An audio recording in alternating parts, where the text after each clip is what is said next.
2027 সাল কোনো এক কনসার্টে বিদায় জানিয়ে হারিয়ে যাবে আমাদের সাতটা রাজা। ওই দিন সারা বিশ্ব হাহাকার করবে কোটি কোটি প্রজাপতির কান্না।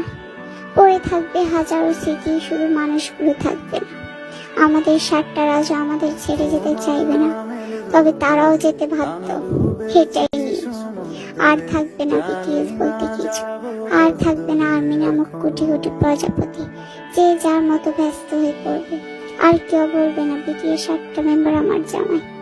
বি নামক পাগল মেয়েটা একদিন শান্ত হয়ে যাবে। আর হবে না হেটারদের সাথে ঝগড়া, ফ্যামিলির সাথে ঝগড়া। আর হবে না রক্তের সম্পর্ক ছাড়া আর্মি বন্ধুর সাথে কথা। সবাই নিজের পার্সোনাল লাইফ নিয়ে বিজি হয়ে যাবে। বিটিএস পাগল আর্মিগুলো নিস্তব্ধ হয়ে যাবে। তবে কখনো ভুলবো না 7টা রাজাকে, কোটি কোটি প্রজাপতিকে, সারা জীবন থেকে